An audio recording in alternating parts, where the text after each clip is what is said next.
My mom was standing 6 feet away from my fiancé's father when he said she smelled like bleach, and that his family couldn't be seen with her. It was my college graduation. She was wearing the only nice dress she owned. She'd ironed it at 4 in the morning so she could watch me cross that stage. And this man who'd never scrubbed a floor in his life, looked at the woman who raised me and treated her like a stain he wanted wiped away. I didn't say a word that day. I took my mom's hand and I walked out. But I made a promise to myself in that parking lot. It took me 10 years to keep it. And when I did, it made national news. My name is Morgan Bowen. I'm 32. If you're watching this, please subscribe and let me know where you are watching from. Let me take you back. When I was a little girl, the first thing I noticed about my mom every evening wasn't her face. It was her hands. They were red, cracked at the knuckles. The skin around her nails was peeling from years of industrial cleaners, and no amount of lotion could undo what 8 hours of bleach and bathroom disinfectant did to a person's skin day after day. My mom, Maria Bowen, left our apartment at 5 every morning. She came home at 7 every night. In between, she cleaned hotel rooms at the Greystone Inn, a boutique property in our small town where wealthy families hosted their anniversary dinners and business retreats. She'd been doing it since before I was born. I never once heard her complain. Not once. When I'd ask her if she was tired, she'd hold up those cracked hands and say, "This job put food on your table and a roof over your head. That's enough." And she meant it. My mom didn't do self-pity. She did the work. The only time I ever saw her cry was the afternoon I came home with my college acceptance letter. She sat at the kitchen table, read it twice, pressed it against her chest, and just broke. I'd never seen her shoulders shake like that. When she finally looked up, her eyes were swollen and she whispered, "You go where I couldn't. That's the deal." See, my mom had wanted to go to college. She had the grades. But she got pregnant with me at 20, and that was the end of that conversation. She chose me. Every cracked knuckle, every 16-hour holiday shift, every morning she dragged herself out of bed before the sun. She chose me. And I carried that with me into everything I did after. Everything. Now let me tell you about the Greystone Inn, because it matters. It was this 3-story stone building right off Main Street, ivy climbing the walls, copper lanterns by the front door, the kind of place that looked like money even from the parking lot. Inside, the lobby had marble floors and a grand piano nobody played. The restaurant served overpriced steaks to the country club crowd every Friday night. My mom knew that building better than the architects who designed it. She knew which rooms had the draft under the bathroom door. She knew the third-floor hallway carpet had a stain under the runner that no one could get out. She knew the supply closet on the second floor stuck in the summer, and you had to hip-check it just right. 30 years of knowledge, all stored in her body and her bones. She used to tell me little stories, like the guest in room 214 who left a $20 tip every Christmas, the only regular who did. Or the couple who checked in crying and checked out holding hands. She noticed people. She just never got noticed back. The thing about the Greystone was this. It was the center of social life in our town. If you mattered, you had dinner there. If you were somebody, you booked the terrace for your daughter's engagement party. And if you cleaned the toilets before those parties, well, you used the service entrance and you stayed invisible. My mom walked through that lobby 10,000 times in her life. Always pushing a housekeeping cart, always in uniform, never once sitting in one of those leather chairs by the fireplace. I remember thinking, even as a kid, that's not right. She built the comfort everyone else enjoyed, and nobody even knew her name. I didn't know then that I'd walk back through that lobby one day, but not as a visitor. I met Kyle Ashford sophomore year of college. He was charming in that easy, effortless way some people are. Quick laugh, warm eyes, the kind of guy who remembered your coffee order. We fell hard and fast, and by junior year, we were talking about a future together. Kyle's family was different. His father, Gerald Ashford, owned a mid-sized construction company. His mother, Pamela, chaired the garden club and organized the annual charity gala. They lived in a 4-bedroom colonial on the north side of town, the side with the good school district and the long driveways. The first time I had dinner at their house, Gerald asked me exactly one question. "What does your father do?" I told him my dad passed away when I was 6 and my mom worked in housekeeping at a hotel. The table went quiet. Not the polite kind of quiet, the kind where someone has just tracked mud onto a white carpet. Gerald didn't say another word to me that night. Pamela smiled and said, "How lovely." Then she changed the subject to Kyle's cousin's law school acceptance. On the drive home, Kyle squeezed my hand. "They'll come around," he said. I wanted to believe him. A week later, I stopped by Kyle's place to pick up a jacket I'd left. The front door was cracked open. I could hear Gerald's voice from the kitchen, clear as a church bell. "A hotel maid's daughter. Interesting choice, son. I thought we raised you to aim higher." I stood there on the porch for about 10 seconds. Then I turned around and drove home. When Kyle texted that night, I didn't mention it. I told myself he wasn't his father. I told myself people could be different from their parents. I was half right. Over the next year, a pattern settled in like weather. Pamela Ashford had a talent for forgetting. She'd forget to mention the family's Thanksgiving gathering until the morning of. She'd forget to include me on the guest list for Gerald's birthday dinner. And when I did show up to something, she'd introduce me to people as Kyle's friend. Never fiancé, never even girlfriend, just friend, like I was someone he carpooled with. Gerald was simpler. He didn't bother pretending. At family events, he'd shake hands with everyone in the room and skip me like I was a coat rack. If I said something at dinner, he'd look past me and direct his response to Kyle. I was invisible to him, not worth the energy of even being rude. The hardest part wasn't Gerald. The hardest part was Kyle.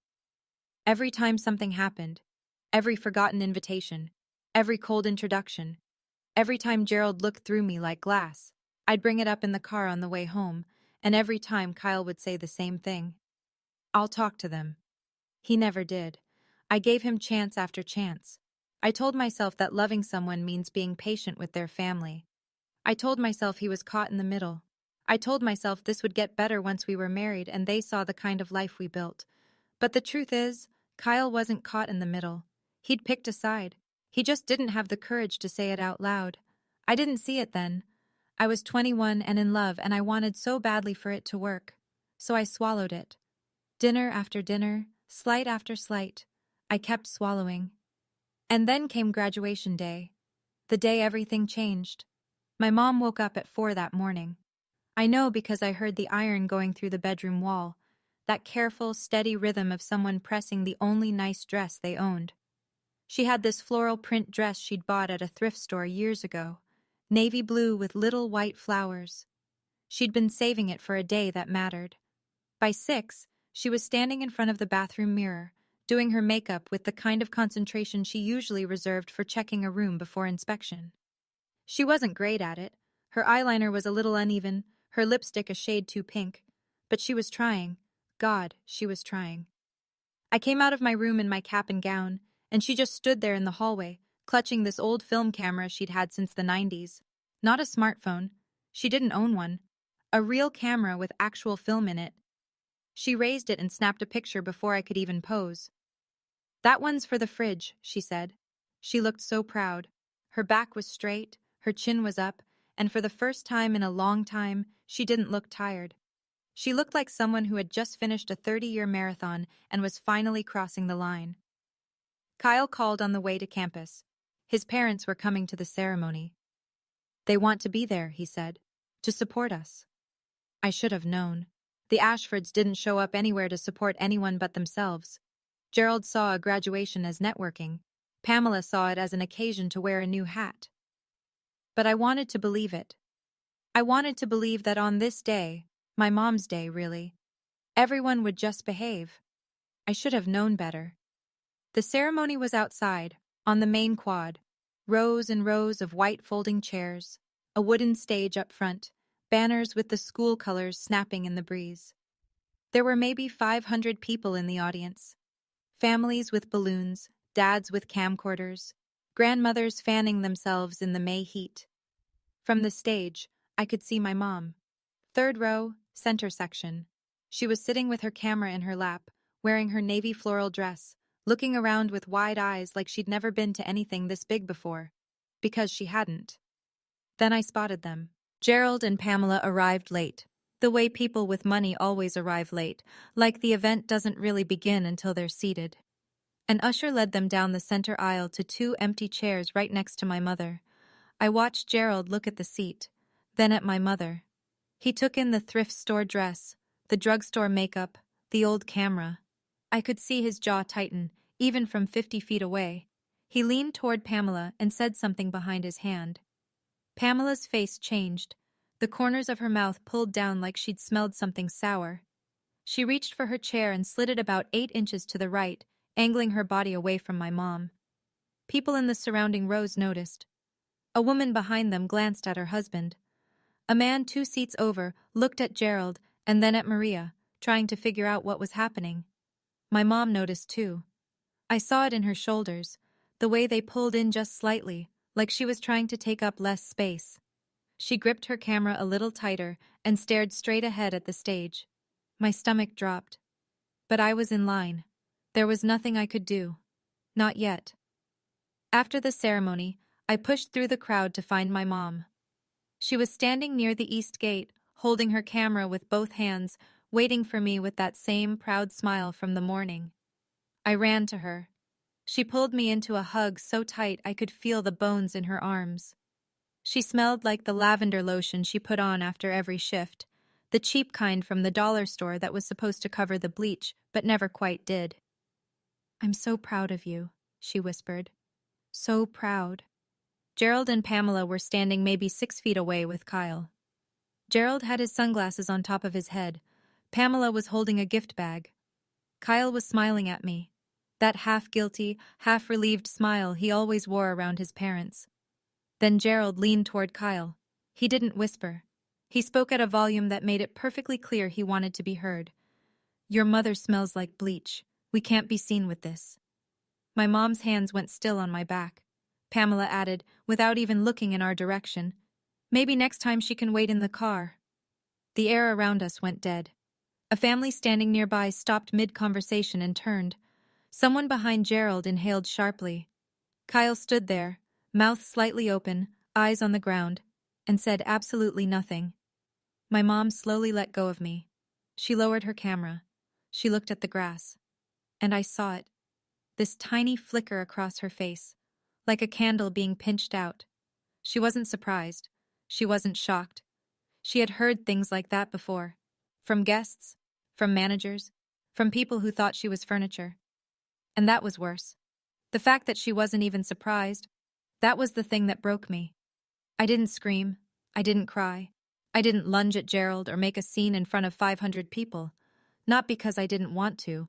I wanted to light the world on fire. But my mom was standing right there, in her thrift store dress, on the one day that was supposed to be hers. I wasn't going to turn her proudest moment into a spectacle. So I did the only thing I could think of. I took her hand. "We're leaving, Mom." She started to protest. "Honey, it's your day. We're leaving." I walked her through the crowd without looking back. I didn't look at Gerald. I didn't look at Pamela. And I sure as hell didn't look at Kyle. In the parking lot, my mom tried to smooth it over the way she always did. She patted my arm and said, "It's okay, baby. I've heard worse." That sentence, that one sentence gutted me more than anything Gerald said, because it meant she'd spent her whole life absorbing these moments, cataloging them, filing them away under normal. The guests who talked about her like she wasn't in the room, the managers who ripped apart her work and made her redo it, the people who left dirty messes as if she were less than human. She'd heard worse, and she said it like she was comforting me. I cried the whole drive home. My mom didn't. She sat in the passenger seat with her camera in her lap, looking out the window and said, "Don't let them take this day from you." But they already had. I parked in front of our apartment, turned off the engine, and sat in the silence. Something was forming in me. Not a plan yet, just a line that had finally been crossed. Kyle called 3 days later. I'd been waiting to see how long it would take. 3 days. That told me everything. "Hey," he said. His voice had that careful, pre-rehearsed tone. "Listen, about graduation. My dad didn't mean it like that. You know how he is." "Do I?" "He's just, He's old school. He says things without thinking. He thought about it plenty, Kyle. He waited until my mother was standing right there.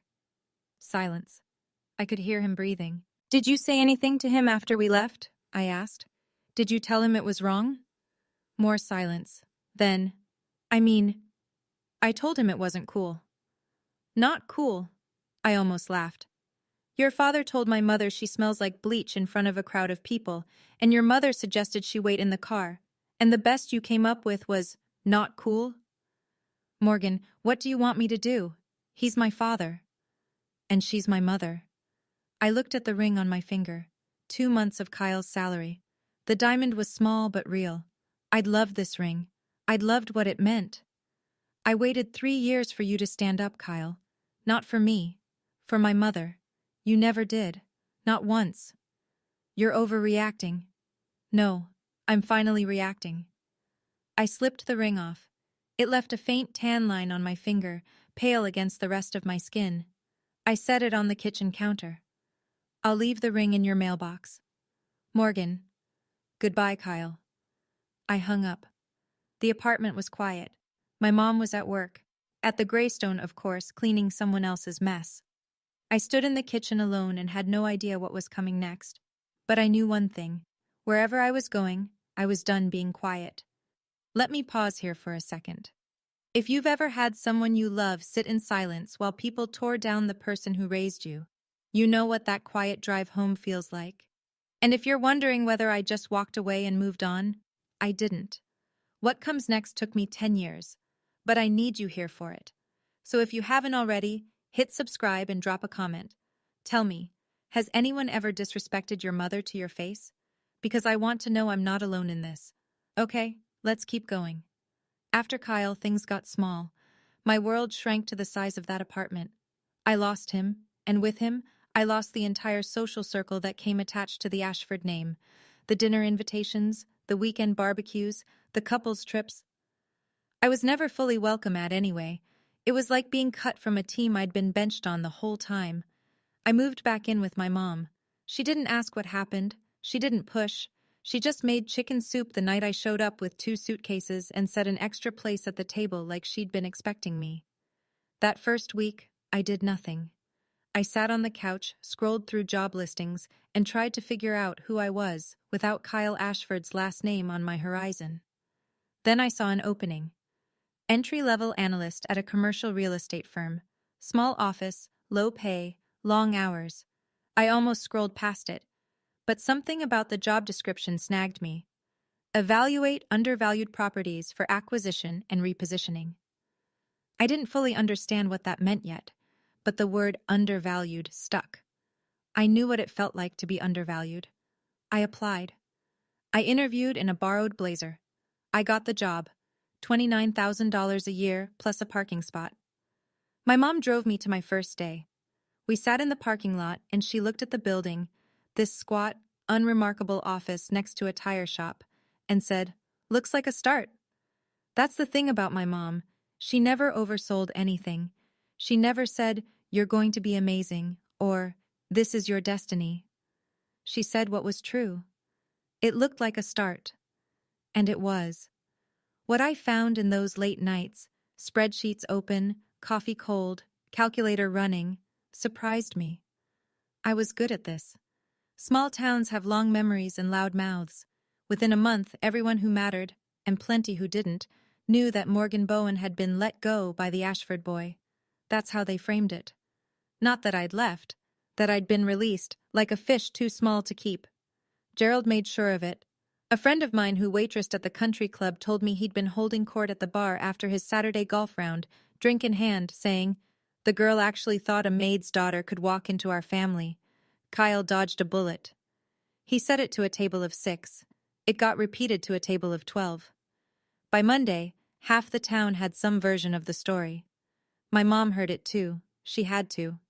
She walked through the Greystone every day, past guests who golfed with Gerald, past managers who attended the same church. No one said anything to her face. They didn't have to. She could feel it, the way conversations would dip when she entered a room, the way smiles would tighten. She never brought it up, not once. She just kept showing up at 5 a.m., pulling on her uniform, clipping her name badge, and pushing her cart down the same hallways she'd pushed it down for 3 decades. The worst part wasn't the gossip. It was finding out, through that same waitress friend, that Gerald was already lining up Kyle with the daughter of a business partner. A better match, apparently. Someone with the right last name and the right zip code. I sat with that information for about 10 seconds.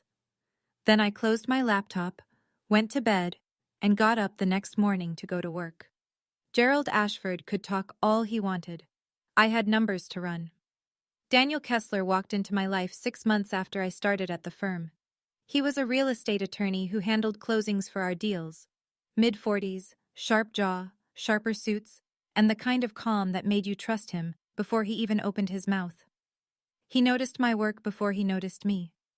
I'd put together an acquisition analysis on a strip of retail properties off Route 9, and apparently it landed on his desk by accident. He called my boss to ask who wrote it. My boss pointed at me.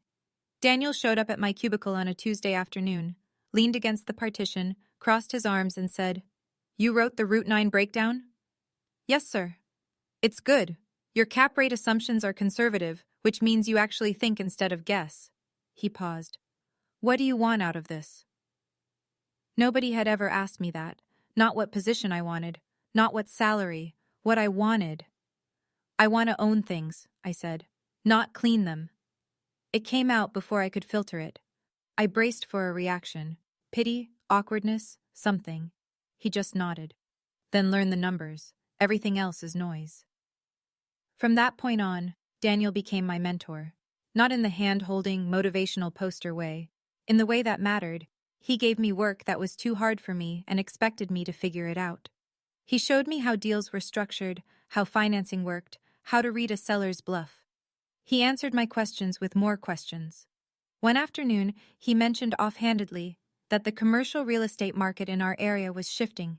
"There are properties around here that are undervalued," he said, tapping his pen on a valuation report. "Give it time. The right deal will show up." I didn't know how right he was. Around the same time, my mom started moving differently, slower. She'd wince getting out of a chair. She'd grip the stair railing with both hands like it was the only thing between her and the floor. 30 years of standing on tile. 30 years of bending, lifting, kneeling, pushing a loaded cart over carpet and around corners. Her body was keeping a running tab, and the bill had finally arrived. Her doctor, a kind woman at the community health center, because my mom didn't have the kind of insurance that got you into specialist offices, told her the cartilage in both knees was nearly gone. Her lower back had 2 bulging discs. She needed to reduce her workload. Ideally, stop. "How am I supposed to stop?" my mom asked me that night, sitting on the couch with ice packs on both knees. "I don't have enough saved. I don't have a pension. I stop, we lose the apartment." I sat across from her and watched her wrap athletic tape around her knee, the same way she did every morning before work, like she was suiting up for battle. She'd been doing this for years. I just hadn't been paying attention. "Mom, you're not going to do this forever. I'll do it as long as I need to. That's what I'm telling you. You won't need to for much longer." She looked at me like I'd said something in a language she didn't speak. She didn't argue. She just shrugged and picked up the remote. That night, I sat at my desk until 2 a.m., reviewing every property listing in a 50-mile radius. I wasn't browsing. I was hunting. My mom had given me 30 years. I needed to move faster.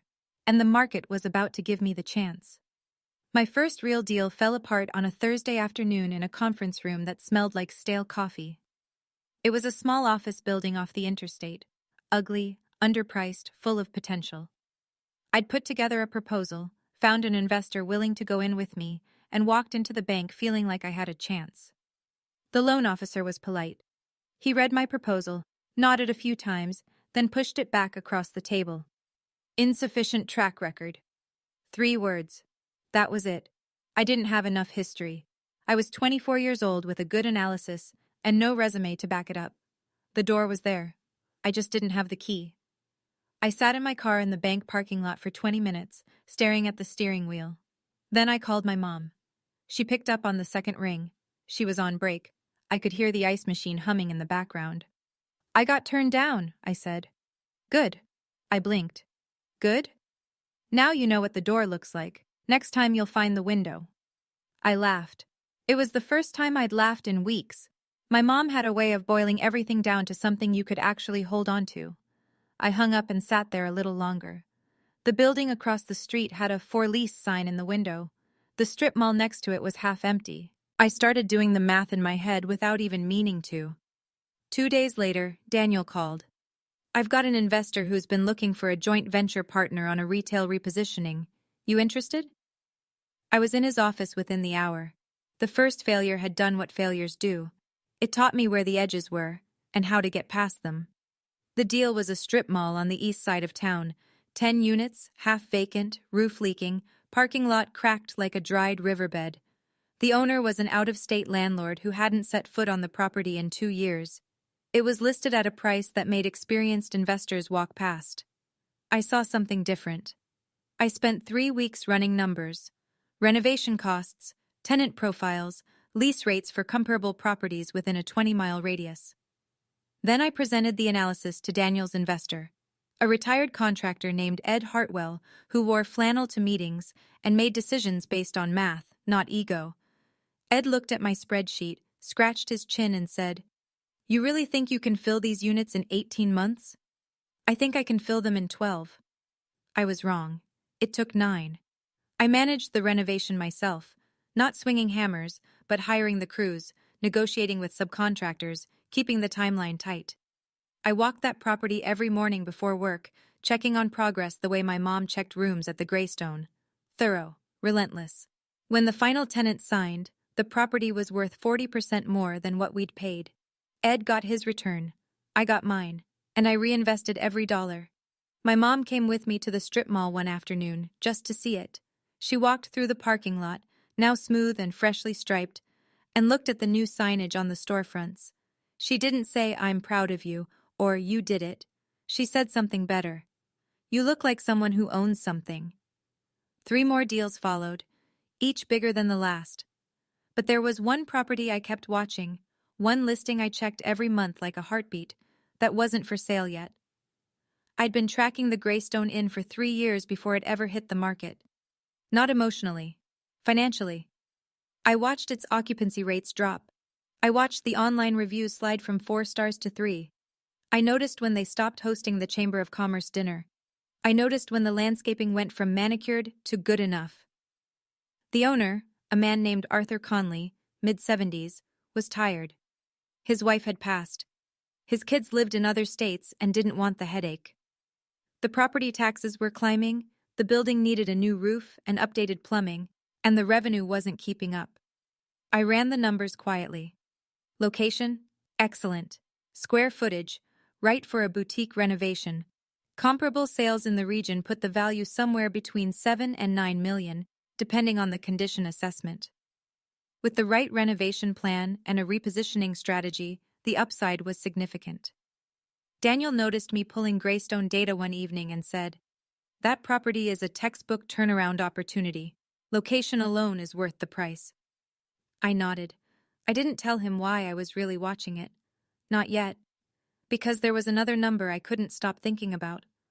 Room 312, 3rd floor, end of the hall, farthest from the elevator.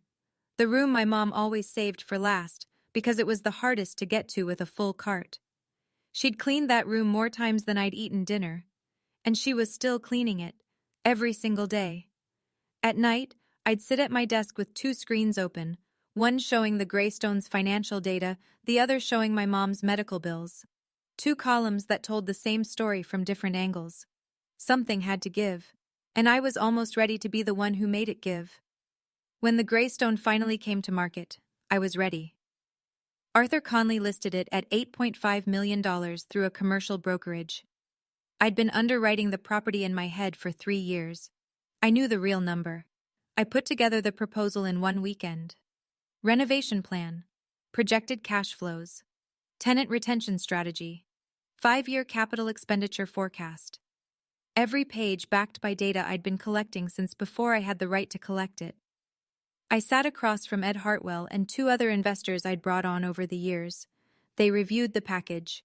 Ed pointed at the acquisition price, $8.2 million, a full $300,000 below asking. You think he'll take it? Ed asked. He wants out.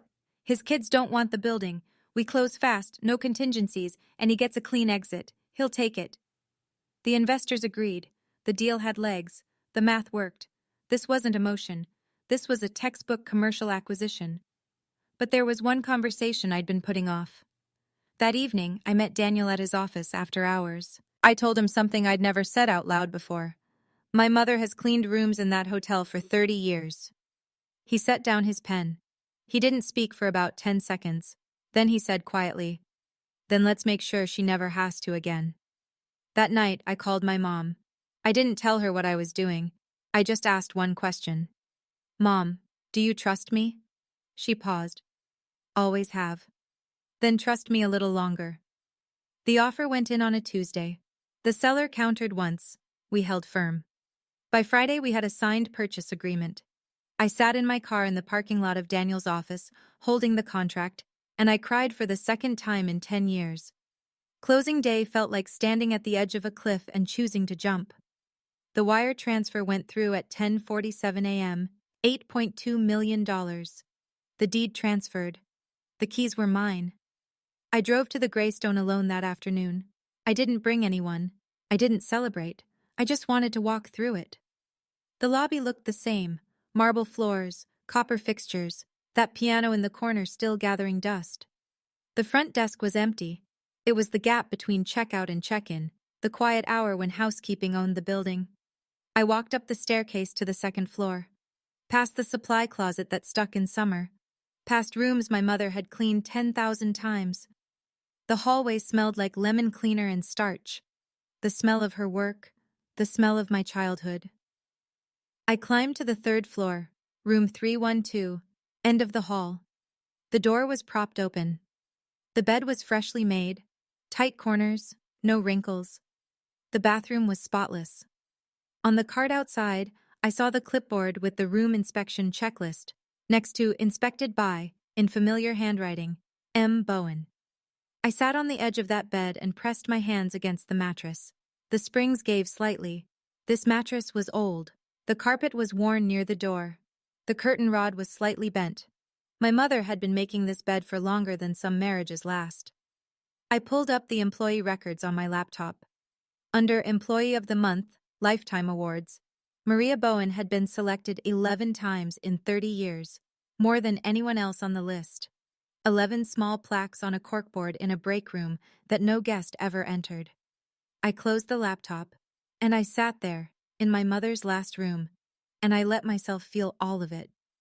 I didn't want to just slap my name on the building and call it a day.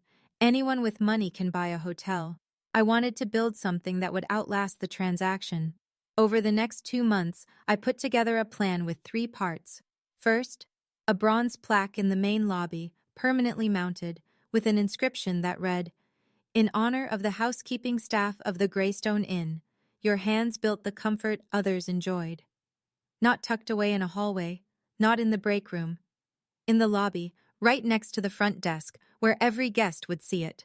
Second, an employee wellness center on the ground floor. Free physical therapy, free counseling, free basic medical screenings.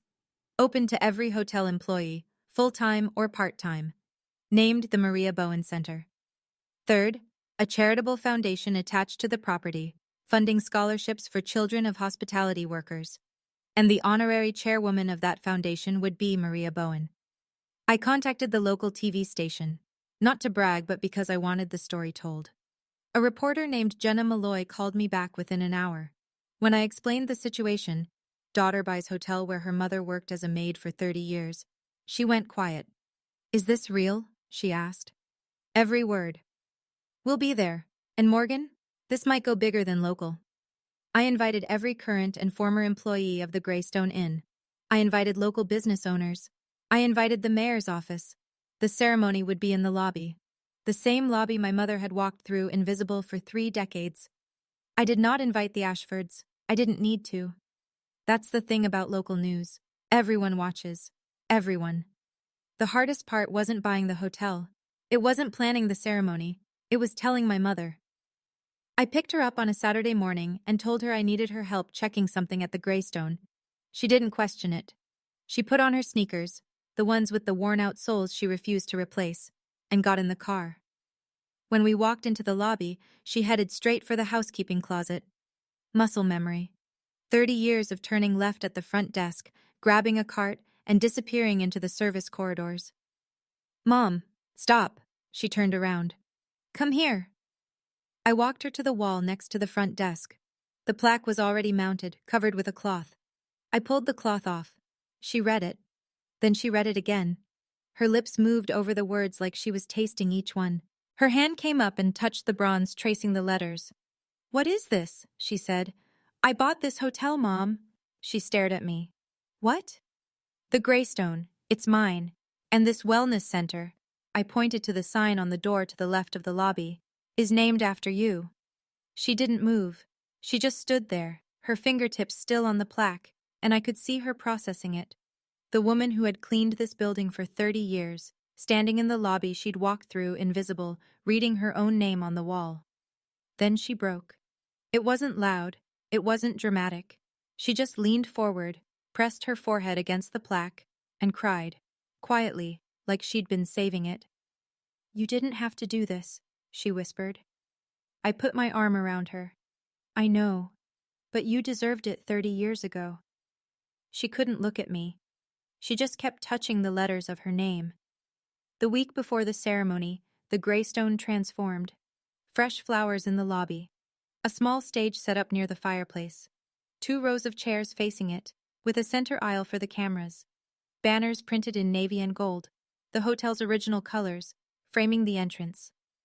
I spent every day there, checking details the way my mother had taught me to check rooms. Every angle, every surface. Nothing overlooked. The biggest surprise was my mom. The day before the event, I took her to pick up a new outfit. A tailored navy blazer, white silk blouse, gray slacks. She stood in front of the dressing room mirror and didn't recognize herself. I watched her touch the lapel of the blazer, running her fingers over the fabric the way she used to inspect thread counts on hotel sheets. "This is too much," she said. "It's exactly right."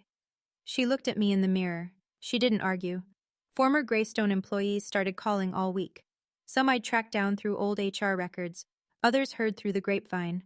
A woman named Dolores, who'd worked housekeeping alongside my mom for 15 years, left a voicemail in tears. "Maria deserves this," she said. "She always did." Daniel stopped by the Greystone the evening before the ceremony. He stood in the lobby, looked at the plaque, looked at the stage and said, "This is the best deal you've ever done. And I'm not talking about the numbers." That night, Jenna Malloy from the TV station called. "Just a heads up," she said. "This might go beyond local. A daughter buying the hotel where her mother was a maid for 30 years? That's the kind of story the national outlets pick up." I hung up and looked out the window. The town was quiet. It wouldn't be for long. The night before the ceremony, I called my mom. She answered on the first ring, which meant she'd been sitting by the phone. She'd never admit it, but I could tell she was nervous. Maria Bowen had spent her whole life behind the scenes. Tomorrow, she'd be front and center. "How are you feeling?" I asked. "Like I might throw up." I laughed. "You're going to be fine." "Morgan, I don't know how to give a speech. I don't know how to... I push a cart. That's what I know." "Mom, tomorrow you walk through that lobby as chairwoman, not as staff, not pushing a cart, not checking someone else's work. You walk through those doors and you sit in the front row and you let people look at you. That's all you have to do." She was quiet for a long time. Then softly, "I've walked through that lobby 10,000 times. This will be the first time I don't have to carry a mop." I pressed the phone against my ear and closed my eyes. There it was. 30 years compressed into a single sentence. "This is the phone call, Mom. The one that matters." "I know, baby." After I hung up, I stood at the window of my office, the office I'd earned in the building I owned, and looked out at the town. The streets were dark. The Greystone sign glowed down the block, warm and amber, the way it had glowed my whole life. Tomorrow, the cameras would roll. Tomorrow, my mother's name would be on national television. Tomorrow, everyone in this town would know the woman they'd walked past for 3 decades. And somewhere, on a couch in a house with a long driveway, a man who once said my mother smelled like bleach would be watching. We're almost there. Tomorrow is the ceremony. And I need to ask you something. If your mother had spent her whole life being invisible to the people around her, and you had the chance to put her name on something permanent, something the whole town would see, what would you choose? Drop it in the comments. I read every single one, and hit that like button, because what comes next is the moment I've been building toward for 10 years. Don't go anywhere. The morning of the ceremony, the sky was clear, and the light came through the Greystone's lobby windows in long golden columns, hitting the marble floor like spotlights. By 9 a.m., the lobby was filling up. 150 chairs, and people were already standing along the walls. I recognized faces, former housekeepers, maintenance staff who'd worked alongside my mom for decades, local business owners. The mayor's office sent a representative. Jenna Malloy's camera crew was setting up in the corner. 2 cameras, boom mic, lighting rig. A second crew from a digital news outlet had shown up uninvited. Jenna waved them in. The more, the better. Then my mom walked in. She came through the front doors. Not the service entrance, not the staff hallway. The front doors. In her navy blazer and white blouse, hair styled, shoulders back. She looked like a different person. No. She looked like the same person, finally seen. The room went quiet for half a beat. Then Dolores, her old coworker, stationed in the second row, stood up and started clapping. It spread. Within seconds, the entire lobby was applauding. Camera operators swung around to capture it. My mom stopped just inside the doorway, overwhelmed, gripping her small handbag with both hands. I walked to her, took her arm, walked her down the center aisle to the front row. The same aisle guests used to walk while she pressed herself against the wall with her cart. She sat down, looked around at the stage, the flowers, the cameras, the plaque on the wall. Then she looked at me. "This is really happening," she whispered. "This is really happening." I squeezed her hand and walked up to the microphone. The lobby was full, the cameras were live, and the speech I was about to give wasn't written for Gerald Ashford. But I knew he'd hear every word. I adjusted the microphone. The room settled. Jenna's camera had a small red light. It was on. 30 years ago, I began, a young woman walked into this hotel and asked for a job. She didn't have a degree, she didn't have connections, she didn't have anyone to call in a favor. She had a daughter to feed and a willingness to work harder than anyone in the room. I looked at my mom. She was sitting with her hands folded in her lap, staring at me with an expression I'd never seen before, something between terror and pride. Her name is Maria Bowen, and for 30 years, she cleaned rooms in this building, 10 to 15 rooms a day. She scrubbed bathroom tile until her knuckles cracked. She made beds until her back gave out. She pushed a loaded cart up and down these hallways 6 days a week, 50 weeks a year for 3 decades. The lobby was silent. Jenna's camera operator moved slowly along the side aisle. She was named Employee of the Month 11 times, more than anyone else in the history of this hotel. 11 plaques hanging on a corkboard in a break room that no guest ever entered. She earned every single one, and she earned them in silence. I paused.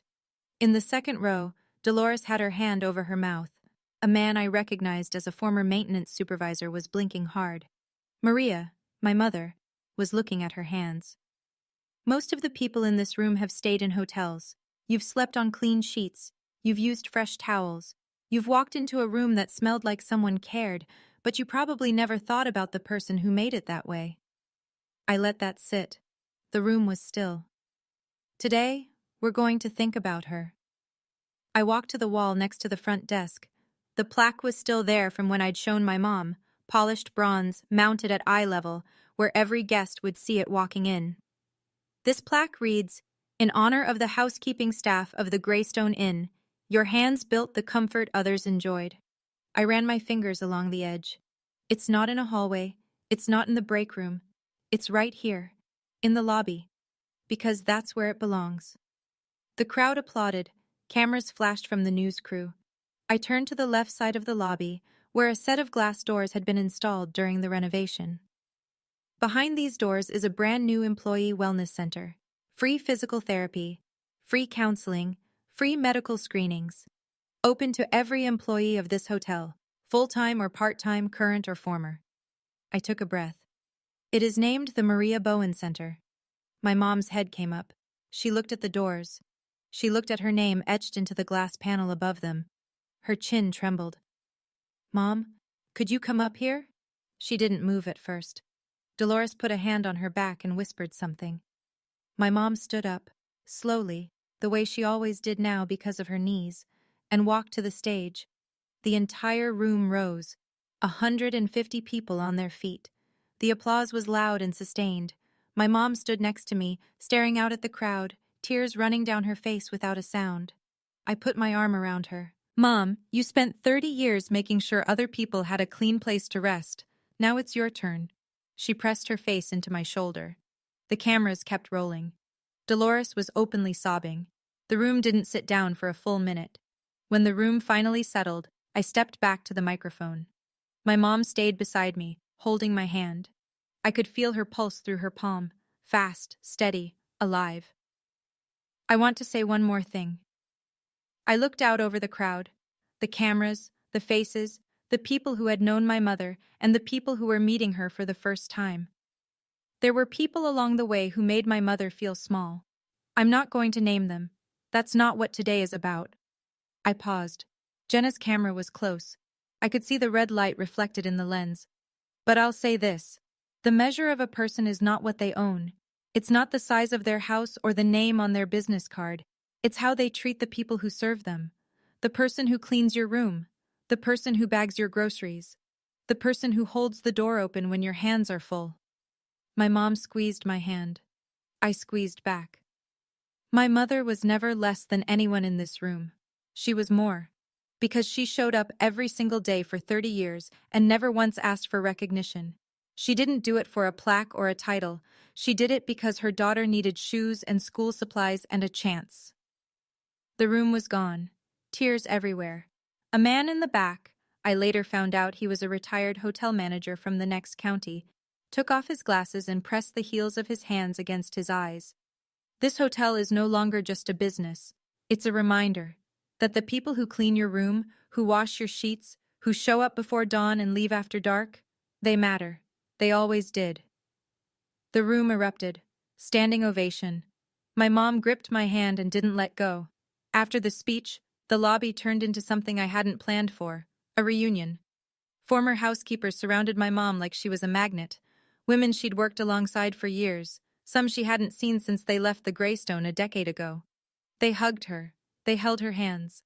A woman named Rosie, who'd started the same year my mom did, grabbed her by the shoulders and said, "We always knew you deserved better, Maria. Every single one of us." My mom just kept nodding and wiping her eyes and saying, "Thank you. Thank you." Jenna Malloy pulled me aside. Her camera operator was already rolling. She had that look reporters get when they know they're holding something bigger than a local segment. "Morgan, do you mind if we do a quick interview, both of you?" We stood side by side in front of the plaque. Jenna asked my mom how she felt. My mom looked into the camera. This woman who had never been on television, who had never been asked for her opinion by anyone with a microphone, and said, "I cleaned rooms so my daughter could have choices. I never expected one of those choices would be this." Jenna's eyes were wet. She kept her composure barely. After the interview, she pulled me aside again. "This is airing tonight at 6, but Morgan, I've already had a call from a national producer. A P is picking it up. This is going way beyond our market." I thanked her.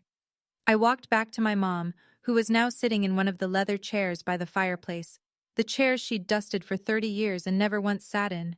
She was just sitting there, quiet, looking at the lobby like she was seeing it for the first time. And maybe she was. I didn't see what happened next, but I heard about it from 3 different people within 24 hours, so I'm fairly confident in the details.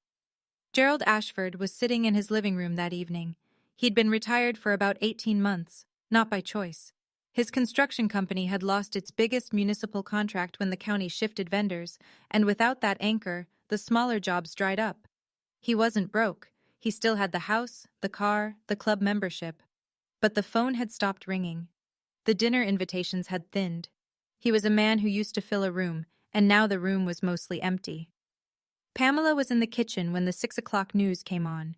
Gerald was half watching, the way retired people watch TV, with one eye and no real interest. Then the anchor said something that made him sit up.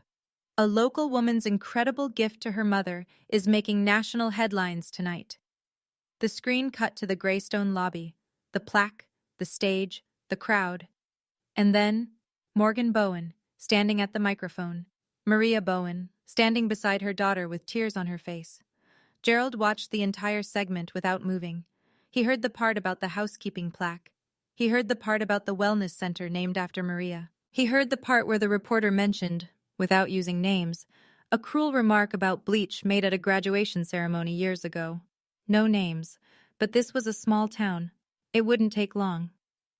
Pamela came in from the kitchen, holding a dish towel. She saw the screen. She saw the Greystone. She saw Maria's face. She looked at Gerald. He didn't look back. The segment ended. The anchor moved on to weather. Gerald picked up the remote, turned off the TV, and sat in the dark. Nobody needed to say a word. Kyle called me 2 days after the broadcast. I almost didn't answer. My phone had been ringing non-stop. Reporters, investors, strangers from across the country who'd seen the story online. But his name popped up and I paused. Then I picked up. I saw the news. His voice was different. Older. Quieter. The careful, rehearsed quality was gone. He just sounded tired. Most people did, I said. Morgan, He stopped, started again. I should have said something that day. At graduation. I should have stood up to my father. I've known that for 10 years and I never said it, and I'm saying it now because I don't want to carry it anymore. I leaned back in my chair. Through the office window, I could see the Greystone's roofline down the block. I appreciate you saying that, Kyle. My dad hasn't spoken since the broadcast. Not to me. Not to my mom. He just sits there. That's between him and his conscience. Yeah. He exhaled. Yeah, I guess it is. A pause. Then, you did something incredible, Morgan. I did something necessary. I know. Another pause. I'm sorry, for all of it. I believe you. And I did. I believed he was sorry. But sorry doesn't rewind the clock. Sorry doesn't unsay what his father said. Sorry doesn't give my mother back the 30 years of being invisible. Take care of yourself, Kyle. You too, Morgan. I hung up. The call lasted maybe 4 minutes. There was nothing else to say. No door to reopen, no bridge to rebuild. He had his life. I had mine. And the distance between them was exactly right. I set the phone down and went back to work. There was a quarterly foundation meeting to prepare for. The chairwoman would be there. Here's what happened after, by the numbers. Because numbers don't lie and feelings don't pay the bills. The story aired locally on Tuesday night. By Wednesday morning, AP had picked it up. By Thursday, it was on 3 national morning shows. My phone didn't stop ringing for 2 weeks. The Maria Bowen Foundation received over $200,000 in donations in the first 7 days. Most were small, $10, $20, $50, from people who wrote notes like, "My mother was a housekeeper too," and "This made me call my mom." A hotel chain in Texas donated $25,000 and asked to replicate the Employee Wellness Center model. The Greystone Inn sold out for the entire quarter. Occupancy hit 96%. People were booking rooms specifically because of the story. They wanted to stay at the hotel, see the plaque, visit the Maria Bowen Center. Revenue was up 60% over the previous year. Gerald Ashford's world contracted. His golf buddies started finding reasons to skip their Saturday round. The country club board, people he'd sat with for decades, quietly suggested he take a break from attending events. Nobody confronted him. They just stopped including him. He learned what it felt like to be invisible. He didn't lose his house. He didn't go bankrupt. This wasn't that kind of story. He just lost the thing he valued most. His standing. His voice in the room. The assumption that he mattered more than the people who served him. And my mom, Maria Bowen, employee number 4471, 30 years of service, officially retired. Full health coverage through the foundation. A modest pension. She attended quarterly board meetings as honorary chairwoman, wearing the navy blazer she now kept pressed and ready in her closet. Her knees still hurt, but she didn't have to kneel anymore. A few weeks after the ceremony, I came to the Greystone early, before the staff arrived, before the lobby filled with guests checking in and out, just me and the building. I stood by the plaque, ran my fingers over the bronze letters the way my mom had done the first time she saw it. The lobby was quiet, sun coming through the windows, that same marble floor my mother had mopped 1,000 mornings. I thought about the girl I was 10 years ago, 22, sitting in a car in a parking lot, crying in her graduation gown while her mother, the bravest person she'd ever known, told her not to let them ruin the day. That girl didn't have a plan. She didn't have money. She had a line that had been crossed and a feeling in her chest that said, never again. She didn't know it then, but that was the start of everything. Not the humiliation. Not Gerald's words. The decision. The moment she chose to stop absorbing and start building. I didn't buy this hotel to prove anything to Gerald Ashford. I didn't buy it to humiliate him or get revenge or settle a score. I bought it so my mother could finally sit in the lobby, so her name could be on the wall instead of on a work schedule. So the next woman who pushes a cart through this hallway knows that someone sees her. That's not revenge, that's recognition.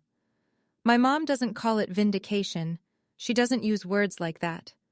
Last Sunday, we had breakfast together at the Greystone restaurant, something we do every week now.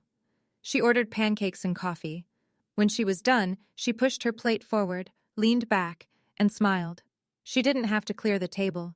She just sat there, in the lobby, in the light, and she belonged. So here's what I'll leave you with. If someone tells you that the people you love aren't good enough, that's not a reflection of your family. That's a confession from theirs. It tells you exactly who they are and exactly how small their world is. My mother smelled like bleach because she worked harder in one day than Gerald Ashford worked in a year. She smelled like bleach because she spent her mornings scrubbing bathrooms so I could spend mine in a classroom. She smelled like bleach because she chose me, every single morning for 30 years, and she never once complained. And now her name is on the wall of the building she cleaned. Not because I'm rich, not because I wanted to show off, because she earned it. She earned it with her hands and her knees and her silence and her stubborn, unbreakable belief that her daughter would do something worth all of it. I have a rule now. I don't let anyone sit at my table who can't respect the people who set it. That's a hard line. It costs me some relationships, but the ones that remain are the ones worth keeping. My mom taught me that, not with a speech, with 30 years of showing up. If you have someone in your life who did that for you, a mother, a father, a grandmother, an aunt, anyone who worked their hands raw so you could have more, call them. Right now. Tell them you see what they did. Tell them it mattered. And if you want this comment section to be a wall of honor, just like the one in my lobby, drop their name below. Tell me who they are. If this story moved you, hit subscribe. There are more stories like this in the description below. And remember, the people who clean the room are the ones holding the whole building up. See you in the next one.